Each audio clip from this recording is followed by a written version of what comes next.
राम राम जी। आज बुडाना गांव में जो सरोखाप है, सर्व समाज है, 36 बिरादरी का भाईचारा इकट्ठा हुआ है और दोनों जो तत्कालिक जो पीड़ित हमारे परिवार हैं उनके आह्वान पे हमारा गांव इकट्ठा हुआ है और सर्वसम्मति से फैसला हुआ है कि अब तक जो सरकार की, प्रशासन की, पुलिस की कार्रवाई है उससे गांव समाज संतुष्ट नहीं है और इस लड़ाई को आगे लेके जाने के लिए गांव ने फैसला करा है कि आज से भाईचारा बचाओ न्याय धरने की शुरुआत हम करेंगे गांव बुडाना के बस स्टैंड पे। और ये भाईचारा बचाने के लिए खाली बुडाना नहीं, पूरे हरियाणा में हम एक संदेश देना चाहते हैं कि जिस तरीके से, जिस वैसी तरीके से, जिस पागलपन के तरीके से एक 19 साल के, 12-13 साल के लड़के ने 2 हत्याएं गांव में करी हैं, आगे वो हरियाणा में कहीं दोहराई ना जाए और यहीं पे इस घटना पे फुल स्टॉप लग जाए। इसके लिए जरूरी है अब जो भी इस पूरे मामले के दोषी हैं उनको सरकार जेल में डाले, उन पे सख्त कार्रवाई करे। अब तक सरकार ने, प्रशासन ने जो कार्रवाई करी है खाली लिपापोती कार्रवाई करी है और उससे गांव समाज और हमारा जो भाईचारा संतुष्ट नहीं है। और इसके लिए हमने आज सर्वसम्मति से एक बड़ी भाईचारा कमेटी बना के 50 आदमियों की आंदोलन की शुरुआत करी है। और ये जब तक सरकार जो तमाम दोषी हैं, करने वाले भी और करवाने वाले भी, उनको जेल में नहीं डालती और फास्ट ट्रैक कोर्ट में सुनवाई नहीं करती और भी हमारी 2-4 मांगे हैं उनको संज्ञान में नहीं लेती, इतने हम इस लड़ाई को अंतिम समय तक, अंतिम छोर तक लड़ेंगे। धरना किस जगह लगाया जाएगा? धरना गांव के बस स्टैंड पे लगाया जाएगा जी और वो सवेरे 9 बजे से शाम को 5 बजे तक लगाया जाएगा। तो धरना दोबारा लगाने की आवश्यकता क्यों पड़ी जी? सरकार की, प्रशासन की कार्रवाई के कारण पड़ी जी। गांव समाज ने तो ऐसा मान लिया था कि वह प्रशासन इंसाफ करेगा। इतनी बड़ी घटना हुई है पूरे हरियाणा में जिसका दर्द है, उसके लिए प्रशासन तमाम दोषी आदमियों को जेल में डालेगा और जो पीड़ित परिवार हैं उनके आंसू पोंछने का काम करेगा। लेकिन जो अब तक की कार्रवाई हो तो तमाशाई कार्रवाई हुई है। 6 दिन तक हमारे गांव का जोड़ खाली करवाया गया, हथियार तब भी नहीं पाया, हथियार अगले के घर में पाया। इसका मतलब तो प्रशासन गांव समाज को मजाक समझता है। तो ये मजाक समाज ने स्वीकार नहीं है और जो पुलिस की कार्रवाई है वो नहीं हुई, इसलिए धरना लगाना दोबारा पड़ रहा है। तो कल एसपी के साथ में मीटिंग बताई गई थी, मीटिंग हुई तो? हाँ जी, एसपी हांसी के साथ मीटिंग बताई गई थी। मुख्यमंत्री कार्यालय से संदेश आया था लेकिन एसपी हांसी हमारे को मौके पे नहीं मिले। उनकी तरफ से संदेश था कि वे 5-4 बार बुडाना गांव की कमेटी मिल चुकी है और कोई जरूरत हो तो सोमवार ना आजियो। वो इस घटना को बड़ा लाइटली ले रहे हैं, गांव समाज के दर्द को, और जो भविष्य में इस घटना के दुष्प्रभाव हैं हमें नहीं लगता वो इसको गंभीरता से ले रहे। जब भी कोई धरना लगे संदीप भाई, वहाँ मुख्य मांग रखी जाओ है, बाकायदा पोस्टर पर भी लिखी जाओ कि हमारी ये मांगे हैं, ये पूरी होंगी, उसके बाद धरना उठेगा। तो आपकी जो मैन मांगे एक बार दोबारा वो मांग बताओ आप सारे। देखो, पोस्टर बनवाएंगे और मांगा पे लिखित में हम कराएंगे, लेकिन सबसे पहली मांग है जो इन दोनों हत्याओं में जो दोषी है और जो दोषी को शह देने वाले, उसको ताकत देने वाले, उसको ज्ञान देने वाले जो लोग हैं, उनको सबको 302 में भीतर कराया जाए। ये 2 आदमियों को भीतर डाल के, जिनका मतलब हम मानते नहीं कि 2 के बस की बात है, उनको शह दी गई होगी, उनको पीछे से सलाह दी गई होगी, जैसी बयानबाजी उन्होंने। एक बात बताओ आप, 5-6 तारीख से लेकर 16 तारीख तक और 16 से 21 तारीख तक 2 आदमी पूरे जिले की पुलिस को गुमराह करते रहे। 15 दिन तक जो गुमराह करते रहे उनके मास्टरमाइंड कितने बड़े होंगे, और 2 आदमियों के पकड़े जाने से बात रुकेगी नहीं। तो पहली तो हमारी मांग ये है। दूसरी हमारी मांग है भाई, गांव राम में आगे ऐसी घटना ना हो, इसलिए जो हमारा स्टेडियम है उसकी सफाई करवाई जाए, सीसी कैमरे पूरे गांव में लगाए जाएं। तीसरी हमारी जो मांग है, जो दोनों पीड़ित हैं, अब उनको सुरक्षा की तो हम नहीं कहते, लेकिन दोनों के हथियार के लाइसेंस जारी करे जाएं। उसके अलावा कुछ हमारी और भी मांगे हैं जिनके बारे में भी कमेटी बन रही है, चर्चा करके और भी जितनी जो प्रशासन के सम्मुख रखने वाली बातें होंगी उनको हम रखेंगे। और पुरजोर तरीके से हमारी ये बात आपके माध्यम से हम सरकार को और प्रशासन को बताना चाहते हैं, इस घटना को जातिगत रंग देने की कोशिश जो करी जा रही है वो सफल नहीं होगी। हमारे गांव का 36 बिरादरी का भाईचारा ये धरना रखेगा, ये आंदोलन करेगा, और जो हमारे दानक समाज के भाई हैं उनको हम अगवानी में रखेंगे। उनको अगवानी में रख के हम ये संदेश देंगे कि एक परिवार या 2 परिवार ही दोषी हैं, पूरा हम किसी एक समाज को भी दोषी नहीं मानते।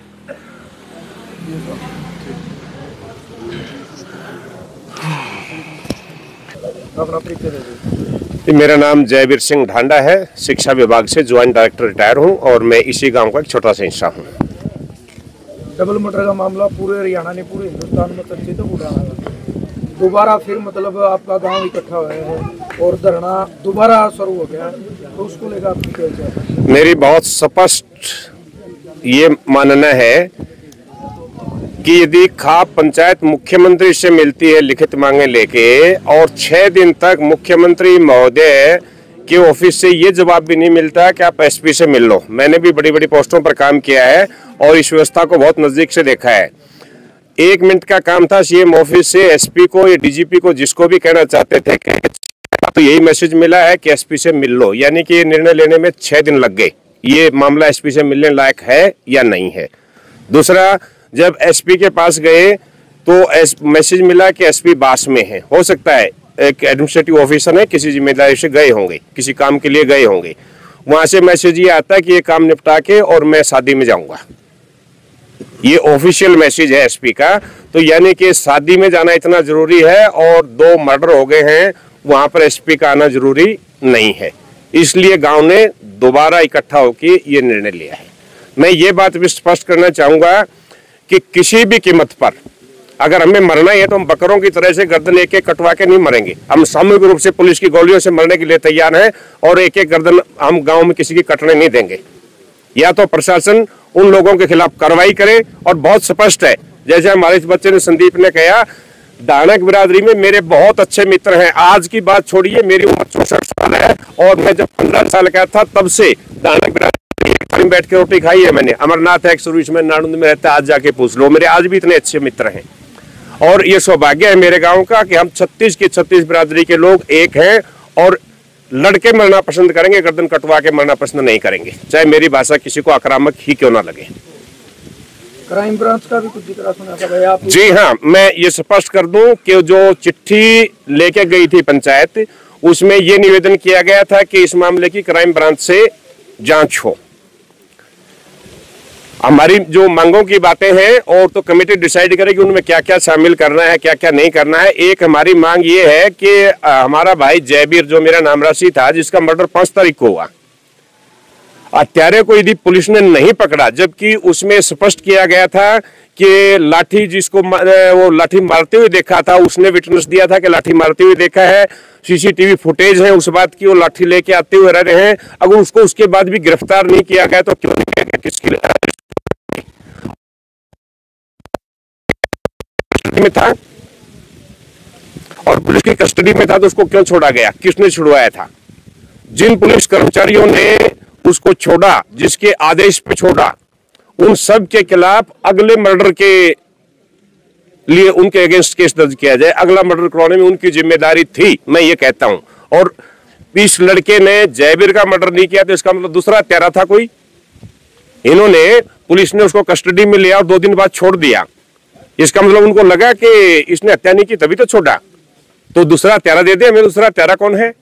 और ये हत्यारा है तो फिर दूसरी हत्या जो हमारे बहू कृष्णा की हुई है, उसके लिए पुलिस कर्मचारी भी उतने ही जिम्मेदार हैं जितना कि हत्यारा। एसपी साहब ने जब प्रेस कॉन्फ्रेंस करी, जिस दिन नाम उजागर कराया मुख्य आरोपी का, उस दिन मीडिया ने सवाल पूछा एसपी साहब से कि आपने पहले मर्डर में जब ये अनूप को उठाया तो उसके बाद छोड़ा क्यों? अगर आप पहले में ही कार्रवाई करते तो शायद कृष्णा की जान ना जाती। तो उस पर कोई बात नहीं, इस पे तो मीडिया ने सवाल किया था और एसपी ने जब बात किया तो मीडिया खुद विचार कर ले। मैंने अपनी बात बहुत साफ और स्पष्ट शब्दों में कह दी है। मीडिया ने सवाल किया था तो मीडिया उससे दोबारा सवाल करे। मैं ये भी स्पष्ट करना चाहता हूँ, एसपी मालिक नहीं होता, is government servant. We all are public and SP, not SP, even the highest post sitting in the chair, they all are public servant. And this is the behavior of the public servant when the villager, sorry मैं अंग्रेजी में बोल के माफी चाहूंगा, मैं हिंदी में बोलना चाहूंगा इन बातों को, गलती होगी मेरे से। एसपी हो या कोई भी कर्मचारी हो, कितने भी बड़े पद पर बैठा हो, जनता का नौकर है। और मुख्यमंत्री के आदेश के बाद इस खाप के प्रतिनिधि एसपी से मिलने गए थे और एसपी ने मिलने से मना कर दिया। मैं इस मीडिया के माध्यम से सीएम साहब से भी ये कहना चाहता हूं कि अगर आपसे बड़े एसपी होते हैं तो मुख्यमंत्री क्यों बनने हो, एसपी क्यों नहीं लग जाते? एसपी लग जाना चाहिए अगर एसपी सीएम से बड़ा है तो। या फिर सीएम ऑफिस से झूठ बोली गई है कि हमने कह दिया जाके मिलो। अब ये भी सीएम साहब चेक कर लें कि वहां से झूठ बोली गई है या एसपी ने सीएम के कहने के बाद भी मिलना उचित नहीं समझा।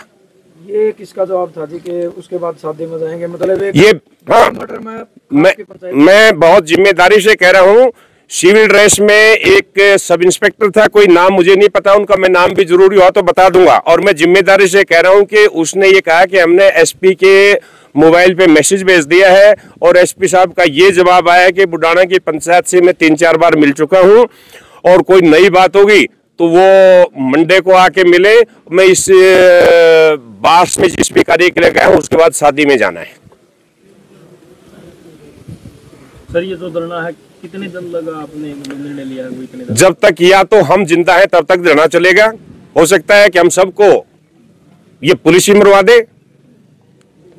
या तो जब तक समाधान होगा तब तक धरना चलेगा, या जब तक आखिरी इस गांव का आदमी इस लड़ाई में नहीं मर जाएगा तब तक धरना चलेगा। ये गलतफहमी निकाल दें कोई कि गांव में फूट डाल के हम धरना बंद करवा देंगे या लोगों को प्रेशराइज करवा देंगे। इस गांव की मिट्टी में ना कोई किसी का प्रेशर मानता है और ना ही किसी को हम फूट डालने देंगे। सर इसमें जो मतलब मास्टरमाइंड राजेश को माना गया है, तो उसका मतलब एक सवाल है कि मतलब ये गांव और गरीब के बच्चों को फंसा रहे हैं, इसके बारे में? हाँ, मैं बहुत स्पष्ट कर दूं, मैं 40-42 साल से गांव से बाहर हूं, मुझे तो ये भी नहीं पता राजेश है कौन।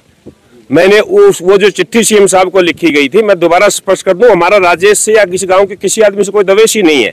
राजेश भी पता नहीं मेरा भाई लगता है, भतीजा लगता है, जो कुछ भी लगता होगा। मैंने या गांव ने ये रिटर्न रिक्वेस्ट की थी सीएम साहब से कि जी ये संदेह व्यक्त किया जाता है कि इसमें राजेश मास्टरमाइंड है, तो राजेश की पिछले 2 महीने की कॉल डिटेल और मोबाइल की लोकेशन वो निकाल के दे दीजिए हमें, आपके सामने भी रख दें। अगर सबको लगता है कि राजेश इन्वॉल्व नहीं है तो हमें राजेश से क्या तकलीफ है? हमें कोई तकलीफ नहीं। और अगर ये कॉल डिटेल निकाल के देने में और उसकी मोबाइल लोकेशन निकाल के देने में भी तकलीफ है तो इसका मतलब है कि राजेश को बचाया जा रहा है। कौन बचा रहा है? आप ही बता दीजिए मुझे। नहीं, गंभीरता की बात ये है कि वे 300 थैंक यू। गंभीरता की बात ये है कि डबल मर्डर हैं। डबल मर्डर में जो पुलिस के जवाब आ रहे हैं ना, वो मजाक और तमाशा करने वाले हैं। जिले का एसपी कह रहा है अगर वे 15 दिन लेट हुए, वो 10 दिन नहीं, 6 तारीख को पहला मर्डर हुआ था, 16 को दूसरा हुआ था, 21-22 तारीख को वो अरेस्ट हुआ है। 15 दिन तक उसकी किसने उसको पनाह दी, किसने उसको सह दी, किसने उसको बचाया? क्या पुलिस उसमें शामिल नहीं है? अगर जिले के एसपी इसका जवाब देना उचित नहीं समझते तो उनको अपने पद पे रहने का अधिकार कैसे भाई? डबल मर्डर का दोषी है, गांव ने लिख के दे ली, संदेह व्यक्त कर लिया, उसके बाद भी कार्रवाई नहीं। 323-24 के मुकदमे में अरे कोई घटना हो जाओ सारा गांव ने कोलूम पीट देंगे। और 302 इतनी सस्ती होगी भाई, आम जो जमींदार है, आम जो हमारे भाई हैं, उनकी जान इतनी सस्ती होगी?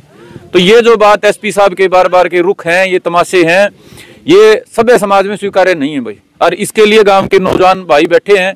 मैं अनुरोध करूंगा आप इनके भी आप भावनाएं देखो। वो तो गांव के हमारे मौजूद पंचायती थे कि उन्होंने वे 15 दिन तक इनके गुस्से को रखा। अगर वे कोई नहीं बालको इंतजार करो, ये तो 15 दिन पहले आंदोलन का ऐलान करने वाले थे। तो आप गांव के जो हमारे नौजवान भाई हैं उनकी भावनाओं को आप एक बार उनसे करो। भाई मेरा नाम हरकेश डांडा है और मैं गांव के युवा संगठन चला रहे हैं। मतलब इस मामले में क्या कहना चाहोगे आप, जो आप देख रहे हो पिछले 1 महीना? भाई सच्ची तो पिछला 1 महीना था जो हमारा गांव में घटना घट रही है, आंदोलन चल रहा है। 6 तारीख में कार्रवाई हुई थी, उसके बाद में दूसरी घटना 16 घटी है, 21-22 नए अपराधी पकड़े गए हैं। उसके बाद भी गांव संतुष्ट को नहीं होया। पुलिस ने आश्वासन दिया था कि भाई जो अपराधी पकड़ांगे उसके पीछे जिसकी साजिश नहीं पकड़ांगे। ये लग साजिश वाला तो पता छोड़, पुलिस ने पता है उसके बाद को कार्रवाई नहीं करी है। बिगड़ हमारा गांव में पुलिस वाला ने 23-25 का मुकदमा, छोटा मुकदमा मार्ग पर लगाया था, झूठा मुकदमा लगाया गया ना। 1 महीना तक सारा गांव के आदमी उठा लिए, मर गया का कोई भाई दिखे उसने उठा ले जावे। लेकिन पूरा गांव में 2-2 मर्डर हो रहे हैं, एक भी पुलिस प्रशासन ने आदमी को उठाने लग रहा। गांव में जो संदिग्ध आदमी है जिनका नाम उजागर हो रहा है, उनके खिलाफ में को पूछताछ तो कर लो, कम से कम एविडेंस तो देख लो, उनके कॉल डिटेल निकाल लो, उनकी लोकेशन निकाल लो, कम तो पूछताछ तो करो आदमी है। या कोई छोटा मुकदमा साथी का उसमें तो 50 आदमी उठा लेंगे, अगर में 2 आदमी मर रहे हैं, आदमी कीमतें को मान लग रही हैं। भाई कल गए थे और एसपी साहब गए, बल्कि इसमें मैं भी था साथ में। एसपी साहब ने क्या जवाब दिया, मैं तो बाहर जा रहा हूँ। चलो मान सकते हैं भाई बड़े अधिकारी हैं, जाना पड़ जाए, मीटिंग में जाना पड़े, कितने जाना पड़ जाए है। उसके बाद बोले मन तो ब्याह में जाना है भाई, वो लड्डू खान खाते तो ब्याह में जाना तैयार हो रहे हैं, और गांव में तो 2 आदमी मर रहे हैं, गांव की पंचायत बुला रखी है वो और बात दिखने लग रही है। तो वही मैं इतना कहना चाहूँ, हाँ भीतर में दर्द है, 2 आदमी गांव के जा रहे हैं, और टाइम पर नहीं संभाला गया तो भाई 2 गया कि मैं 2 से बिक जाइए, गांव भी खाली हो जा रहा है। और ठीक है भाई, उस बालक आदमी को कट्टा पिस्टल कौन था भाई, नहीं तो कई बार एक आदमी 2 की 20 भी बिक जाते, फिर क्या इलाज था उस बात का। तो भाई पुलिस प्रशासन तक सख्त इदा दे रहा है, वैसी कार्रवाई करे और जो आदमी इस साजिश का पीछे है हर आदमी का पता लगाए, उसने उठाओ, उसके ऊपर सख्त कार्रवाई करो भाई। हम नहीं चाह रहे कि निर्देश न उठाओ भाई, जांच करो, दोषी आदमी उठाओ, उसका इलाज करो भाई, वरना भाई अब किसी भी आदमी पीछे नहीं हटाएंगे, चाहे हमने किसी भी हद तक जाना पड़ो भाई, हम मर जाएंगे मिट जाएंगे लेकिन पास से नहीं हटाएंगे। ये साफ आज गांव ने इकट्ठा करे, ये बता भी दिया है।